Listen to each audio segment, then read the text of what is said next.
Hello friends, hi hi hello. ഇന്ന് ശരിക്കും പറഞ്ഞു കഴിഞ്ഞാൽ 1:30 സമയം കാണാൻ പറ്റില്ല. 1:30 ടൈമിനാണ് നമ്മൾ ഇരുന്ന് കണ്ട് ഒരു വീഡിയോ ചെയ്യാൻ പോകുന്നത്. കുറെ നാളുകൾക്ക് ശേഷം ഒരു റിയാക്ടിങ് வீடியோ ആണ് ചെയ്യാൻ പോകുന്നത്. எல்லாருக்கும் வணக்கம். இன்னைக்கு நம்ம பண்ண போறது ஒரு ரியாக்டிங் வீடியோ. இது வேற எதுவும் இல்ல, நம்ம விஜய் சார், தளபதி விஜய் சாரோட, நம்ம அண்ணன் விஜய் அண்ணனோட அந்த மாநாடு, அவங்க அரசியல் வாழ்க்கையில மொத நடக்கிற ஒரு என்ன சொல்றது, சதி அப்படின்னு வேணும்னா சொல்லிடலாம். ஸோ இத பத்தி நான் எனக்கு கலெக்ட் பண்ண முடிஞ்ச அளவுக்கு இருக்கிற ஒரு டாக்குமெண்ட்ரி மாதிரி செய்யறேன். இது அது கரெக்டான கைகள்ல எத்திடும் அப்படின்ற ஒரு நம்பிக்கை எனக்கு இருக்கு. எனிவே என்னால முடியறது என்னால பண்ணி கொடுக்க முடியறது இவ்வளவுதான். ஏதாவது என்னால பண்ணி கொடுக்க முடியுதே அப்படின்னு ஒரு ஒரு மன சந்தோஷத்துல நான் இந்த வீடியோ பண்ண போறேன். இதுக்கு ஆஃப்டர் எஃபெக்ட் என்னென்ன வந்தாலும் நான் அதை பார்த்துக்க, എനിക്ക് ഓക്കെ தான். ഓക്കെ. സോ നമുക്ക് ഫസ്റ്റ് നമ്മുടെ ഇഷ്യൂ എന്താണ് എന്നുള്ളതൊന്ന് കാണാം, അല്ലേ? എന്താണ് ആ ഇഷ്യൂ ഉണ്ടായത് എന്നുള്ളതൊന്ന് കാണാം. വേറൊന്നുമില്ല, നമ്മുടെ മാനാട് ഇഷ്യൂ നടക്കുന്നു. എന്തായാലും നമുക്ക് ആ വീഡിയോ ഒന്ന് കണ്ടിട്ട് വരാം. ഓക്കെ.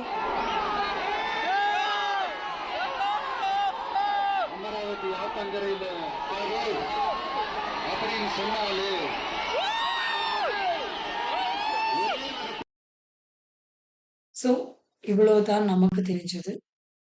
அவங்கள வெளியே இறங்கக்கூடாது, பொதுஜன மத்தியில இறங்கி ஸ்பீச் போடக்கூடாது, கையை தூக்கக்கூடாது, சிரிக்கக்கூடாது, பெஸ்ட்டை விட்டு வெளியே இறங்கக்கூடாது, அப்படி நிறைய ப்ரோட்டோகாலர்ஸோட அவங்கள அரசியல் வாழ்க்கை ஸ்டார்ட் பண்ணிருக்கு. இது ஓகே. இன்னொரு விஷயம் என்னன்னா, இதுல அவங்கள முடிஞ்ச அளவுக்கு அவங்க பண்ண விதம், ஏன்னா அவங்களுக்கு இந்த அரசியல் இருந்து கையை இட்டு வாரி சாப்பிட வேண்டிய அவசியம் இல்லை. இந்த பொலிட்டிக்ஸ் பண்றவங்க இருக்குல்ல, சொந்த வீடையும் சொந்த நிலத்தையும் வலிமைப்படுத்துறதுக்காக மட்டும் சேவிக்கிறேன் அப்படின்னு அவங்களுக்காக மட்டும் சேவை பண்றவங்க. ஸோ அந்த மாதிரி பண்ண வேண்டிய அவசியம் எங்களுக்கு இல்லை. ஏன்னா இவங்க அவங்களா உழைச்சு நேடி அதுல அவங்க நிறைய செஞ்சுட்டு இருக்கிறாங்க. இன்னொரு விஷயம், இந்த மாநாட்டுல ஒரு இஷ்யூ நடந்தது. இதுல எப்படி ஜெனுவினா மத்தவங்களுக்கு எப்படி பிரச்சனை வந்தது ஒரு அக்கா சொல்றது, அதுல இருந்து ஒரு அக்கா சொல்றத பார்த்துட்டு வந்துடலாம். திட்டமிட்டு அவங்க ரவுடி பசங்களை உள்ள விட்டுட்டாங்க. உள்ள விட்டுட்டு ஸ்ப்ரே அடிச்சிருக்காங்க. மயக்கம் வரத்துக்கு ஸ்ப்ரே அடிச்சிருக்காங்க. ஸ்ப்ரே அடிச்சு எல்லாம் மயக்கம் போட்டு ஒவ்வொருத்தரா விழுக ஆரம்பிச்சிட்டாங்க. விழுதுன்னா அந்த ரவுடி பசங்க எல்லாத்தையும் எல்லாத்தையுமே தள்ளுறாங்க. நாங்கள் கண்ட்ரோல் பண்ணுற அளவுக்கு ஸ்டெடியாக நிற்கிற அளவுக்கு அங்கே இல்லை. எல்லாத்தையுமே தள்ளுறாங்க. நாங்கள்லாம் ஒரு 10 பேர் அந்த ஒரு குழி இருக்கு அந்த தெருவில் ஸ்டார்டிங்லேயே, அந்த குழிகளை தள்ளிட்டாங்க. எங்களெல்லாம் விழுந்தோம். கொத்தோடு அப்படியே சாயிறாங்க, வேணுன்னே சாயிறாங்க. கழுத்தில் வச்சு கால் வச்சு மிதிக்கிறாங்க. ஆமா, ஒரே காரணம், ஜிஹெச் போனால் என்னையும் முடிச்சு விட்டுருப்பாங்க. தெளிவாக சொல்கிறேன். ஆம்புலன்ஸில் என்னை ஏற்றி இருந்தாங்கன்னா அன்னைக்கே என்னோட கதை முடிச்சிருப்பாங்க. இப்போ போனவங்க எல்லாருமே ஆம்புலன்ஸில் எனக்கு நீ சொன்ன வரைக்கும் என் ஃப்ரெண்ட்ஸுங்க எல்லாம் சொல்லியிருக்காங்க. ஆம்புலன்ஸில் எனக்கு தெரிஞ்சவங்களே நிறைய பேர் உயிரோட தான் ஏற்றிருக்காங்க, மயக்கத்தில் தான் ஏற்றிருக்காங்க. ஆம்புலன்ஸில் ஏதோ பண்ணியிருக்காங்க. இல்லை, இது எல்லாத்தையும் நான் கொஞ்சம் கொஞ்சமாக தான் எடுக்கு. ஏன்னா வீடியோ அவ்வளோ லைத்தியாக போயிட்டு இருக்கு. நிறைய விஷயங்கள் சொல்ல வேண்டியதாக இருக்கு. உங்களுக்கு லாக் அடிச்சுட்டே இருக்கலாம். ஆனால் இது நீங்க அனலைஸ் பண்ண வேண்டிய டைம். ஸோ இதை நம்ம சும்மா வேஸ்ட் பண்ணி தேவையில்லாம மற்றவங்க சொல்றத வச்சு நம்ம ஜட்ஜ் பண்ணாம நம்மளே கொஞ்சம் அனலைஸ் பண்ணினா நமக்கே தெரிய வந்துடும் என்ன உண்மை என்ன போயிடும்.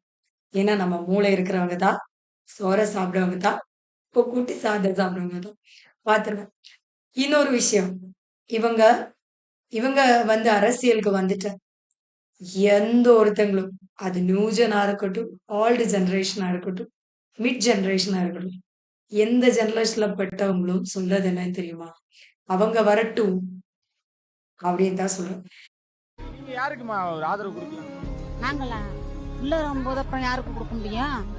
நம்ம பிள்ளை நிக்குது தலைப்புல, அப்புறம் என் பிள்ளைக்கு ஓட போடாம வேற எந்த நாய்க்கு நாதாரிக்கு போட சொல்றது?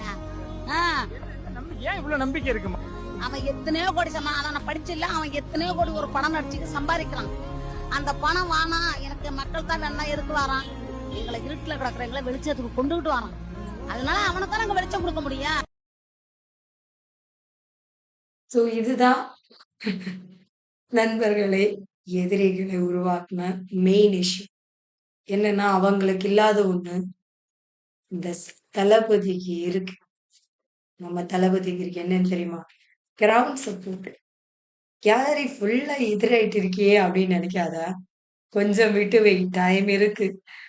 அப்படின்ற மாதிரி இப்போ இந்த விஷயம் நடந்ததுல்ல. சரி அப்படி ஒரு இன்சிடென்ட் நடந்த. அது ஏதோ அவ்வளோ கூட்டம் வரும்னு நினைக்கல. இல்லாட்டி அவ்வளோ கூட்டத்த மேனேஜ் பண்ண முடியல. அப்படி ஏதோ இருக்கட்டும். இதுக்கான பொறுப்பு அவங்க சிஎம் ஆகுறதுக்கு முன்னாடி யார் அத மேனேஜ் பண்ணும் இப்படின்னு ஒரு ஆ மாநாடு நடக்க போகுது. ஸோ அங்க வேண்ட செக்யூரிட்டீஸ் அண்ட் போலீஸ்காரங்க, காவல்துறை சங்கம் எல்லாம் அங்க வேணும். அத யாரு பண்ணி குடுக்கணும்? இப்ப இருக்கிற முதலமைச்சர் பண்ணி குடுக்கணும். அவங்க என்ன பண்ண, இதுவே ஒரு அவசரமாக நமக்கு திருப்பி, அவங்க பாட்டுக்கு ஓட்ட கலெக்ட் பண்றதுக்காக நெறைய ஆட்டைய போட்டுட்டேன். இனிமே நமக்கு அந்த ஆட்டைய பார்க்கலாமா? வாங்க பார்க்கலாம். எந்த ஒரு அரசியல் கட்சி தலைவரும் தன்னோட தொண்டர்களும் அப்பாவி பொதுமக்களும் இறக்கிறத எப்பொழுதும் விரும்ப மாட்டாங்க. என்ன ஒரு இந்த லைன். சம்பவத்தில் ஒரு உயிரிழந்தவங்க சிறு எந்த கட்சி பேசாம சார்ந்தவர்களாக அந்த ஓஸ்கார் இருந்தாலும் அவார்டையும் என்னை பொறுத்த வரைக்கும் கொடுத்துடலான்னு அவங்க சரி நம்மளோட பரவாயில்ல. தமிழ் உறவுகள். அப்பா எனவே தானே சோகமும் அப்படியே துயரமும் சூழ்ந்திருக்கக்கூடிய இந்த நிலையில் பொறுப்பற்ற முறையில் விஷமத்தனமான செய்திகளை தவிர்க்கணும்னு கேட்டுக்கிறேன்.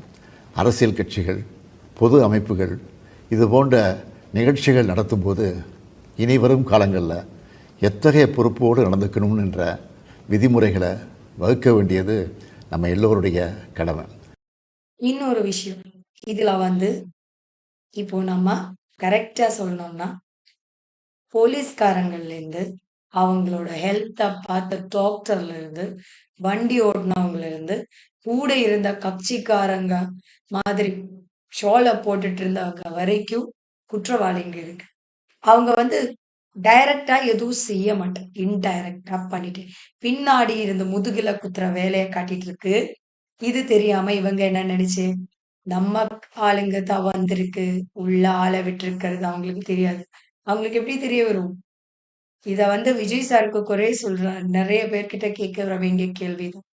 விஜய் சார் கட்சி கூட்டுன, மாநாடு பண்ண, இதுல யார் யார் வருது அ நம்ம கொடிய போட்டு எப்போ பிடிச்சு யார் யார் வருதுன்னு இவங்களுக்கு எப்படி தெரிய வரும்? நார்மல் ஹியூமன் தான் அவங்களும். அவங்க என்ன பண்ற? அவங்க சினிமையில நடிச்சு நெறைய காசு வச்சு நெறைய பேருக்கு உதவி செய்றேன். இதுவே மத்தவங்க அரசியல்காரங்க என்ன பண்றா? நமக்கு கிடைக்க வேண்டிய காச கூட அவங்க ஃபேமிலிக்குன்னு சேர்த்து வைக்கிறான். இன்வெஸ்ட் பண்றான். ஸோ இத தடுக்கிறதுக்காக இவங்க ஃபைட் பண்ணனா, எல்லாரும் சேர்ந்து இவங்கள இப்படி இதாக்குறியே! கொஞ்சமாவது யோசிச்சேன்னா அசிங்கமா இருக்குல்ல உங்களுக்கே. இருக்கட்டும். மீதிய பார்த்துடலாம். இதோட இன்னொரு டர்ன பார்த்துடலாம். ஒவ்வொருத்தங்களுக்கும் குடுத்த கேரக்டர்ஸ் எப்படி எப்படி செஞ்சிருக்குன்னு பார்த்துடலாமா? வாங்க பார்த்துடலாம். கூட்டம் மக்களின் கண்ணீரை பசையாக்கி அதில் ஸ்டிக்கர் ஒட்டி கொண்டிருக்கிறது. ஆம்புலன்ஸ் வாகனத்தில் உடனே திமுக பேனர், மருத்துவமனையில் செந்தில் பாலாஜி பெயர் பொறித்த ஸ்டிக்கருடன் வாட்டர் பாட்டில் என எப்போதும் போல பின அரசியலை தொடங்கி விட்டார்கள் திமுகவினர். அதிலும் நம்மை ஆண்டு கொண்டிருக்கிறாரே ஒரு மகான், அவர் செய்யும் அரசியல் இருக்கிறதே, இப்படி ஒரு முதல்வரா என நெஞ்சம் கோபத்தில் கொதிக்கிறது. வரலாம் என்று முடிவு செய்து விமானத்தில் டிக்கெட்டு பதிவு செஞ்சிருந்தேன். ஆனால் இந்த கொடூரமான காட்சிகள் எல்லாம் தொலைக்காட்சியில பார்த்தபோது எனக்கு மனசு கேட்கல. வீட்டில் இருக்கவே என்னால முடியல. முன்கூட்டியே போக வேண்டும் என்று திட்டமிட்டு 1 மணி அளவில் விமானத்தை பிடித்து இங்க சேர்ந்திருக்கிறேன். இரவில் தூங்க முடியவில்லையா? ஓடோடி வந்து விட்டாரா? அங்கே கள்ளக்குறிச்சியில் 70 பேர் கள்ளச்சாராயத்தில் இறந்த போது முதல்வர் இப்படி துடிக்கவில்லையே. நீதிமன்றமே கள்ளக்குறிச்சிக்கு ஸ்டாலின் செல்ல வேண்டுமென சொல்லிய போதும் கூட ஸ்டாலின் செல்லவில்லையே. கரூர் பெருந்துயரில் மட்டும் எப்படி சார் உங்களது உறக்கம் கலைந்தது? அரசியல், பிண அரசியல். இன்று நடந்திருக்கும் இந்த பெரும் துயரில் இறந்து போயிட்டாங்கன்னு தூக்கிட்டு போற ஒரு அக்கா எல்லார் கண்ணு முன்னாடி உட்கார்ந்து அலறாங்க. எல்லார் கண்ணு முன்னாடி நின்று அலற ஒரு பாட்டு இறந்து போயிட்டாங்க ஸ்ட்ரக்சர்ல வச்சு கொண்டு போறாங்க. இந்த துயரமான சம்பவத்தை கூட பயன்படுத்தி இந்த திராவிட கட்சிகள் கேவலமான பிண அரசியலை செஞ்சுக்கிட்டு இருக்காங்க. ஒரு தேங்காய் உடைச்சுக்கோங்க, அதான் பெஸ்ட். இது எதனால இவ்ளோ பிரச்சனைகள அவங்களுக்கு குடுத்துட்டு இருக்குன்னு தெரியுமா? அவங்க வந்து அரசியலுக்கு வரக்கூடாதுன்னு நெனச்சு, அவங்க வந்து ஆள கூட்டாத, ஸ்டேஜ போடாத, பொதுஜன மத்தியத்துல வந்து பேசக்கூடாது, கைய தூக்கக்கூடாது, சிரிக்கக்கூடாது, அவங்க கிட்ட பேசக்கூடாது, அவங்க சொல்ற அவங்க கஷ்டங்கள கேட்கக்கூடாது, அதுக்குன்னு இவங்கலாம் எதுவும் செய்யக்கூடாது. இப்படி நெறைய கண்டிஷன்ஸோட ஒரு ஆள் இந்த சுதந்திர இந்தியால ஓட்டு கேட்கிற அவங்க பார்ட்டிக்காக ஓட்டு கேட்டுட்டு இருக்கு. இவங்கள என்ன சொல்லணும்? இவங்க நினைக்கிறது என்னன்னு தெரியுமா? இவங்க இவ்ளோ ராஜ பரம்பரையில இருக்கு. இவங்க ராஜ பரணத்துல வாழ்ந்துட்டு அதெல்லாம் போய் 4 நூற்றாண்டுகள் ஆச்சுங்க. நீங்க போங்க சும்மா. உங்களுக்கு உங்களுக்கு சரித்திரம் தெரியலன்னா படிச்சுட்டு வாங்க. தெரியுதா? வேண்டிய ஒரே ஒரு விஷயம். இத இன்னொரு வீடியோ பார்த்த பிறகு நான் சொல்லி தரேன் உங்களுக்கு. இனிமேலும் இந்த தடைகள்லாம் போட்டீங்கன்னா நான் நேரடியா மக்கள்கிட்டயே பர்மிஷன் கேட்டுருவேன். மக்களே நீங்க சொல்லுங்க, நான் உங்களை பார்க்க வரக்கூடாதா? ஸ்டாலின் நான் உங்களோட பேசக்கூடாதா? உங்க குறைகளை நான் ஏன்னா கேட்கக்கூடாதா? எல்லாரையும் அப்பாக்க முடியும். இவங்கெல்லாம் உங்களுக்காக நான் குரல் கொடுக்க கூடாதா? எல்லாரையும் அப்பான்னு பரவாயில்லைங்க. கூப்பிட்டேன்னா அப்புறம் இதை அப்பாக்கு தாண்டி என்ன ஒரு மரியாதை? ரூல் ஒண்ணு போட்டாங்க. அப்பான்னா அப்பாதான். பஸ்ஸுக்குள்ளேயே அதுக்கப்புறம் இருக்கணும். இருக்கிறவங்க எல்லாம் மாமா, சித்தா, பஸ் சித்தப்பா, விட்டு வெளியில வரக்கூடாதா? அங்கிள். கையை இவ்வளவுதான் அவ்வளவுதான். தூக்கணுமா? இவன் என்ன உறவு இப்படியே சம்பந்தம் இருக்கா? வரணுமா? இவ்ளோ துரோகத்தை பண்ணிட்டு அவங்க என்ன மக்களை அப்பான்னு பார்த்து சிரிக்காத, கூப்பிடணும். எனக்கு அது வேற மக்களை கேட்கணும். பார்த்து கையசைக்காத, இப்படி எல்லாம். ஐயோ ஐயோ ஐயோ ஐயோ. நேரடியாவே கேக்குறேன், சிஎம் சார் மிரட்டி பாக்குறீங்களா? அதுக்கு இந்த விஜய் ஆள் இல்ல சார், அதுக்கு நாம ஆள் இல்ல சார். என்ன செஞ்சிருவீங்க? மேக்சிமம் கொள்கைய சும்மா பேருக்கு மட்டும் வச்சுக்கிட்டு குடும்பத்தை வச்சு கொள்ளையடிக்கிற உங்களுக்கே இவ்வளவு இருந்தா, சொந்தமா உழைச்சி சம்பாதிச்ச எனக்கு எவ்வளவு இருக்கும்? இந்த அடுக்குமுறை, இந்த அராஜக அரசியல்லாம் வேணாம் சார். நாம ஒண்ணு இங்க தனியால் இல்லைங்க சார், மாபெரும் மக்கள் சக்தியோட பிரதிநிதிங்க சார், மாபெரும் பெண்கள் சக்தியோட சகோதரன் சார், மாபெரும் இளைஞர் இயக்கமா இருக்கிறோம் சார். கடல் மாதிரி இருக்குடா. எந்த ஸ்டேஜும் வேண்டாம், எதுவும் வேண்டாம். பாரு, கண்ணை மூழ்கி பாரு, கடல் மாதிரி ஆளுங்க வந்துருக்கு. உனக்கெல்லாம் மூளை இருக்கா? ஒருத்தங்க வந்து தனியா இருந்தாலும் அவ பண்றது உண்மை, நிஜம், சரி அப்படின்னா எவ்வளவு பிரச்சனைகள் தடுத்து வந்தாலும் அவனுக்கான வழி கடவுளே தொடர்ந்து கொடுப்பான். அந்த கடவுளே உனக்கு தெரியாது. நான் இங்க கேரளால இருந்து நான் ஒரு வீடியோ பண்ணி என் அண்ணன் அப்படின்னு சொல்லி நான் போட போறேன்டா. நீ எல்லாம் என்னடா நீ என்ன யோசிச்சு வச்சிருக்கேன்னு புரியல. சரி, இன்னொன்னு இதுல வந்து போலீஸ்காரங்களை வேண்ட அளவுக்கு போலீஸ் ஃபோர்ஸ் தேவையான அளவுக்கு போலீஸ் காரங்க இல்ல. அதாவது வேண்ட அளவுக்கு காவல்துறையில இருந்து ஆளுங்க இல்ல. இதுக்கு என்ன பண்றது? என்ன காரணம் பார்க்கலாமா? கடைசியில இந்த விஷயத்துல ஒரு ரியாக்ஷன் நம்ம பார்த்துடலாம். அந்த செந்தில் பாலாஜின்ற ஒரு முன்னாள் மந்திரி, அதாவது பாட்டில் ஒரு பேரை போட்டு ஹாஸ்பிட்டலில் ஸ்டண்ட் காட்டுறாரு. என்னங்க இது? ஆம்புலன்ஸ்ல திமுக போட்டிருக்கீங்க. இதை விட கேவலமான விஷயம் என்னங்க இருக்கு? மக்கள்ல பைத்தியக்காரனாங்க, தமிழக மக்கள்ல பைத்தியக்காரனா? என்ன நினைக்கிறீங்க? ஏங்க 10,000 பேர் வரான்னு சொன்னா 27,000 பேர் வந்துட்டான்னு சொல்றீங்க. எங்கெங்க பேரிகாட்ஸுங்க? எங்கெங்க போலீஸ்? இன்னைக்கு சிஎம் போறனா 2,000 பேர் போலீஸ் வரீங்கல்ல, 2,000 பேர் சும்மா வெட்டியா வந்து நிக்கிறீங்களா? நீங்க அந்த இடத்துல போய் பாதுகாப்பு கொடுக்கல? உங்களால ஏன் பாதுகாப்பு கொடுக்க முடியல? சொல்லுங்க முதலமைச்சர் அவர்களே, சொல்லுங்க. கேவலமான ஸ்டண்ட் பாலிடிக்ஸ் இது. ஒருத்தன் வளர்றான்னா, மக்களுக்காக வளர்றான்னா நீங்க என்ன பண்ணணும்? பொலிட்டிக்கலா ஜெயிக்க பார்க்கணும். ஒரு 6 மாசம் டைம் இருக்குல்ல, நிறைய நலத்திட்டம் பண்ணுங்க, மக்களை கவர் பண்ணுங்க, அப்படி ஓட்டு வாங்குங்க. ஒருத்தனை அழிச்சு நான் மேல வருவேன் கேவலமான பாலிடிக்ஸ் அன்னைக்கு 1977 இன்னைக்கு வரையும் பண்ணிட்டு இருக்கீங்க. போலீஸ்காரங்க மதியான அளவுக்கு போலீஸ்காரங்க முதலமைச்சர் கொடுக்கல. இதுக்கு முதலமைச்சர் தான் ரிப்ளை கொடுக்கணும். சரி, இப்ப வந்தவங்க என்ன பண்றதுன்னு நமக்கு பார்த்துடலாமா? வாங்க செல்வம், பார்த்துடலாம்.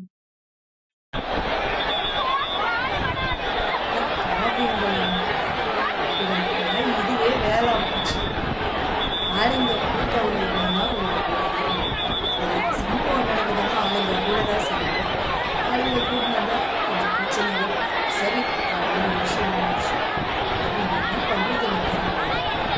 அவங்களே கடைசியில வந்து தயவு செஞ்சு மண் கையெடுத்து கும்பிடுறப்பாங்க அப்படின்ற மாதிரி ஓடிச்சு விட்டுறாங்க. சூப்பர். இப்ப வந்து இன்னொரு விஷயம். இதுல இன்வால்வ் ஆயிருந்தா நிறைய விஷயங்கள் நமக்கு இன்னும் தெரிய வரணும். வந்துடலாம் மக்களே. பிளாக் விஷயம். நேற்று நாங்கள் இங்கே தாங்க இருந்தோம். ஆம்புலன்ஸ்காரங்க தேவையில்லாம உள்ள வந்தாங்க. நாங்கள் முன்னாடி முனிப்பங்கோயில தான் நின்றுட்டு இருந்தோம். கோயம்புத்தூர் ரூட்ல போன ஆம்புலன்ஸ், அதாவது மக்கள் வண்டியோட 2 வீலர்ல வரவங்கள உள்ள 2 வீலரை கொண்டு போய் கேஆர்வி மெரிடியன் ஹோட்டல் பின்னாடி உண்மையிலே பார்க் பண்ண சொன்னாங்க. 2 வீலர்ல வந்தவங்க உள்ள. ஆனா ஏன்னா ஆம்புலன்ஸ் கோயம்புத்தூர் விஜய் ரூட்ல போன சார் வந்து ஆம்புலன்ஸ் அங்க திரும்பி எதுக்கு இதுக்குள்ள விடணும்? ஸ்பீச் பண்ணி அங்க போயிட்டாரு. போயிருந்தாதான் மக்கள் யாரா இருந்தாலும் அவசர அவ்வளவு உதவிக்கு போக தெரியாது முடியும். ஆனா எனக்கு. போனவங்க வந்து நாங்க அங்கேயே தான் நின்று ஆனா பார்த்துட்டு அது இருக்கோம். கூட்டத்துல அந்த ரூட்ல போற நிறைய ஆம்புலன்ஸ் திரும்பி போலீஸ்காரங்க இந்த ரூட்ல விடுறாங்க. ஆனா பொதுமக்களை உள்ள விட மாட்டேங்கிறாங்க. நிறைய பேத்துக்கு கூட வந்தவங்களுக்கு என்ன கூட வந்த பசங்களுக்கு நிறைய பேத்துக்கு சட்டையில கத்திய வச்சு கிழிச்சிருக்காங்க. கத்திய வச்சு கிழிக்கிற அளவுக்கு என்ன சூழ்நிலை உண்டாச்சு? எதுவுமே ஆகல. இந்த மாதிரி பல விஷயம் நடந்திருக்கு. உண்மை தெரியாம யாருமே பேசுறாங்க. நாங்க ஆம்புலன்ஸ்காரன் டைரக்டா கூப்பிட்டு விசாரிக்கிறோம். அவங்க எடுத்தது 25 to 30 கேஸ் தான் மொத்தமா எடுத்திருக்கேன் அப்படிங்கிறாங்க. மொத்தமே 4 பேர் தான் இறந்து போயிருக்காங்க. ஆனா இத்தனை பேர் திடீர்னு எங்க வந்து இறந்து போனாங்கன்னு யாருக்குமே தெரியல. அதெல்லாம் உள்ள நிறைய விஷயம் நடக்குது. இது யாருமே பொதுமக்களுக்கு தெரியும். பொதுமக்களுக்கு தெரியாம நிறைய பேச ஆரம்பிச்சிடுறாங்க. முதல்ல உண்மை என்னன்னு வெளியே கொண்டு வர சொல்லுங்க. ஏன்னா உண்மை வெளியே வராம நிறைய பேர் பேசிக்கிட்டு இருக்காங்க. நீங்களே பாக்குறீங்க, நிறைய பேருக்கு கிழிச்சிருக்காங்க, நிறைய பேரை போட்டு மிதிச்சிருக்காங்க. நிறைய விஷயம் உள்ள நடந்திருக்குது. எதுவுமே ஆம்புலன்ஸ் சும்மா நிறைய ஆம்புலன்ஸ் வந்திருக்கு. அதை பொதுமக்களே ஸ்டாப் பண்ணிருக்காங்க. பொதுமக்களே நிறுத்தி ஏன் சும்மா ஆம்புலன்ஸ் நீ கொண்டு வரனதுக்கு அவங்க எதுவும் பேச மாட்டேங்கிறாங்க. கட்சி துண்டை போட்டு உள்ள வந்திருக்காங்க. இது என்ன ஏதுன்னு யாருக்குமே தெரிய மாட்டேங்குது. இதை முதல்ல கொண்டு வாங்க வெளியே. ஏன்னா வெளியே கொண்டு வராம பொதுமக்கள் நிறைய பேர் இது உண்மை நம்பிக்கிட்டு இருக்காங்க. மக்கள் மண்டிட்டு தான் உரிமை பெறணும். எத்தனை நாளைக்கு மண்டிக்கிட்டே இருக்க முடியும்? அதை யாருமே புரிஞ்சுக்க மாட்டேங்கிறாங்க. இந்த இடத்துல 10,000 பேர் இருந்தாங்க. போலீஸ் யாருமே ஒருத்தர் கூட உள்ள இல்லை. எல்லாருமே அங்க முன்னாடியே ஸ்டாப் ஆயிட்டாங்க. ஏன் ஸ்டாப் பண்ணாங்க? உள்ள வந்திருக்கலாம்ல எல்லாருமே. கடைசியா உள்ள வராங்க. ஏன்னா நிறைய துறை இருக்கவங்க எல்லாருமே. இதுக்கு எல்லாம் என்ன காரணம் தெரியுமா? வேற எதுவும் இல்ல. விஜய்ன்றது வந்து ஒரு கேண்டிடேட் கிடையாது. அது வந்து ஒரு சின்னம். என்ன சொல்றது? ஒரு சைன். ஒரு நம்ம ஓட்டு பண்ண போகும்போது இருக்கிற ஒரு சின்னம் இருக்குல்ல, அத மாதிரி. டிவிகேன்றது வந்து தமிழ்நாடு பூரா விஜய் அப்படின்ற ஒரு சின்னத்துக்கு வந்துடும். இந்த ஒரு பயத்துல சாக வேணுமோ, வாழ வேணுமோன்னு நினைச்சு பதறி கதறி செய்யற இந்த விஷயங்கள், இது எதுவும் பெரிய தந்திரம் எதுவும் கிடையாது. ஏன்னா, இப்போ எனிவே அவங்க தோக்குறியோ, ஜெயிக்கிறையோ, அவங்கள பொறுத்தவரைக்கும் அவங்கள நேசிக்கிறவங்கள, அவங்களுக்கு உண்மையா இருக்கிறவங்கள, அவங்கள அவங்களோட நண்பர்களுக்கு, அவங்களோட அவங்களோட டிவிகே அணிகளுக்கு அவங்க என்னைக்கோ ஜெயிச்சிட்டாங்க. இனிமே எத்தனை சிஎம் மாறி வந்தாலும் விஜய் சாருக்கு அப்புறம் தான் இருக்கும். அப்புறம் அவங்க அந்த கொடுத்த ஸ்பீச்ச கூட ஒரு வாட்டி கேட்டுட்டு தான் மீதி இருக்கிறது. உங்களுக்கு சின்னதா ஒரு சர்ப்ரைஸ். நம்ம கட்சியினுடைய வேட்பாளர் பட்டியலை இப்ப நான் அறிவிக்க போறேன். மதுரை கிழக்கு வேட்பாளர் விஜய். இன்னும் முடிக்கல. ஒரு நிமிஷம், இன்னும் முடிக்கல. மதுரை மேற்கு வேட்பாளர் விஜய். மதுரை மத்தி வேட்பாளர் விஜய். மதுரை தெற்கு வேட்பாளர் விஜய். மதுரை வடக்கு வேட்பாளர் விஜய்.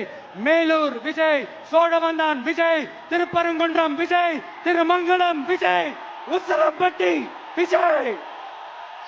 என்னடா எல்லா தொகுதியிலையும் ஒரே வேட்பாளர்னு பாக்குறீங்களா? 234 தொகுதியிலையும் இந்த விஜய் தான், அதாவது உங்க விஜய் தான் உங்க சின்னம்.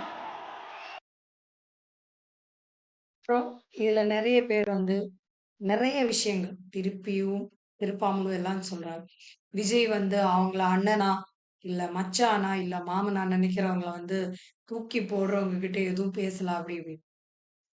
இவங்க வாழ்க்கையை, இவங்க உயிரை வந்து நம்ம யாருக்கும் ரிஸ்க் எடுக்க விரும்பல. நம்ம யாரும் அதுக்கு விரும்பவே இல்லை.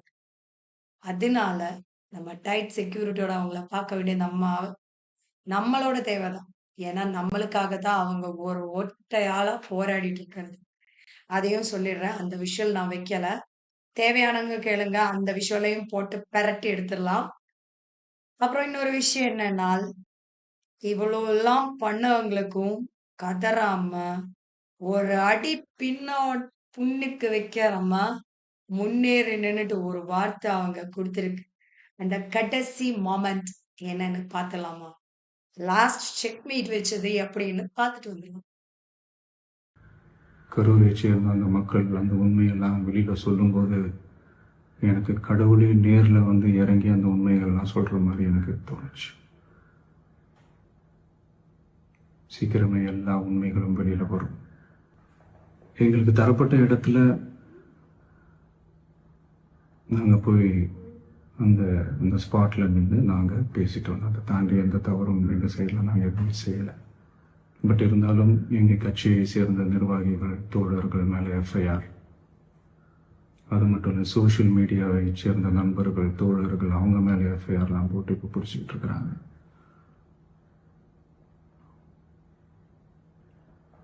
சிஎம் சார்,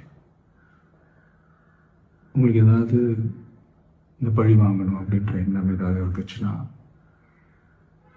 என்ன வேணாலும் பண்ணுங்க. அவங்க மேலே கை வைக்காதீங்க. நான் ஒன்று வீட்டில் இருப்பேன், இல்லை நான் ஆஃபீஸில் இருப்பேன். என்ன வேணாலும் செய்யுங்க. நண்பர்களே, தோழர்களே, நம்மளோட அரசியல் பயணம் இன்னும் ஸ்ட்ராங்காக, இன்னும் தைரியத்தோட கண்டினியூ ஆகும். இன்னும் நீங்க எவ்வளோ பண்ணாலும் பாகுபலியில ஒரு சீன் இருக்கு. உங்களுக்கு தெரியுமான்னு எனக்கு தெரியாது. சார் நிறையெல்லாம் படம் பார்க்க மாட்டேன்னு சொல்லியிருக்கு. பார்த்தாலும் விஜய் படம் தான் பார்ப்பேன்னு சொன்னாங்க. ஸோ அவங்க கிட்ட சொல்றேன், சார் நீங்க போய் அந்த பாகுபலியில பாருங்க. பல்லால் தேவனோட ஒரு உருவத்தை வச்சு பாகுபலிக்கு கீஜை சொல்லும்போது எப்படி ஒரு டிஃபரன்ஸ் வருதுன்னு, அதுக்கு மேல இப்போ நம்ம தலை நிக்குது. சத்தியமா ஒரு இந்தியனா நான் ப்ரௌடா இருக்கு. ஆனா எப்பவோ எனக்கு உள்ளுக்குள்ள ஒண்ணு தோணுச்சு. ஒரு தமிழனா இல்லாம கொஞ்சம் கஷ்டமா இருக்கு. நான் இவ்ளோ பேசினதும் வந்து நான் தமிழ் கிடையாது. ഞാൻ നല്ല ഒരു കേരള. എനിക്ക് മലയാളമാണ് വരുന്നത്. സോ മലയാളത്തിലായിരുന്നെങ്കിൽ എനിക്ക് തോന്നുന്നു ഞാൻ കുറച്ചുകൂടൊക്കെ എഫേർട്ട് എടുക്കാതെ എഫേർട്ട്ലെസ് ആയിട്ട് ഫ്രീ ആയിട്ടിരുന്ന് കുറച്ച് റിയാക്ട് ചെയ്യാൻ പറ്റുമായിരുന്നു. പക്ഷേ இது வந்து தமிழ்நாட்டுல இருக்கிறவங்களுக்கு கொஞ்சம் உணரணும். இப்போ வந்து அவங்கள சப்போர்ட் பண்றவங்க இருக்கு. அவங்களுக்கு எனிமீஸா இருக்கிறவங்க. அவங்கள எதிர்த்து நிக்கிறாங்க. இதோட உண்மை தெரியாம சும்மா ஓய் ஓய் ஓய் ஓய்ன்னு பேசிட்டு இருக்கிறவங்க. எல்லாருக்கும் இது தெரிய வரணுன்றதுக்காக மட்டும் தான் இத பண்றது. இது வந்து யார் பாப்பா, யார் பார்க்க மாட்டேன்னு எல்லாம் எனக்கு தெரியாது. எனக்கு தெரிஞ்ச வரைக்கும் விஜய்ன்றது வந்து ஒரு ஆளோ, ஒரு பார்ட்டியோ எதுவுமே கிடையாது. அது வந்து ஒரு சமூகம். அது ஒரு சமுத்திரம் மாதிரி. அது எப்படின்னா, அப்படியே ஒரு சுனாமியா வந்துச்சுன்னு வை, யாருமே இருக்க மாட்டாங்க. அங்க தண்ணி மட்டும் தான் இருக்கும். அத மனசுல கொஞ்சம் நினைச்சுக்கங்க. நான் இவ்ளோ செஞ்சது வந்து எனக்கு அவ்ளோ இந்த ஒரு விஷயம் நடந்ததுலேருந்து எனக்கு தெரிஞ்ச அளவுக்கு நான் எங்கெங்கேயோ தேடி நம்ம சப்ஸ்கிரைபர்ஸ் 1, 2 பேர் அந்த மாநாடுக்கு போயிருந்தேன். அவங்க கிட்ட எல்லாம் கேட்டு, இந்த விஷயத்த தெரிஞ்சவங்க நெறைய பேர் இருந்தாங்க. அவங்க கிட்ட கேட்டு, அவங்க ரியாக்ஷன் வாங்கி, இன்னும் நெறைய வாய்ஸ் எல்லாம் எங்க கையில இருக்கு. என் கையில இருக்கு. இதுக்குன்னு ஏதாவது பிரச்சனை வந்துச்சுன்னா, கண்டிப்பா அந்த உண்மையா நெறைய பேர் சொல்லியிருக்கிற அந்த வாய்ஸ் எல்லாத்தையும் நான் வெளிய கொண்டு வந்துருவேன். இதுக்கு என்ன பிரச்சனை வந்தாலும் அந்த கான்சிக்வென்ஸஸ் நான் ஃபேஸ் பண்ண தயாரா இருக்கு. ரொம்ப சந்தோஷத்தோட எனக்கு நெறைய பேர் இறந்திருக்கு. அவங்க சாவுக்கு முன்னாடி கண்ணீரா இத வந்து போடுறேன். ஏன்னா இது வந்து நம்ம விஜய் அண்ணனோட தப்பு கிடையாது.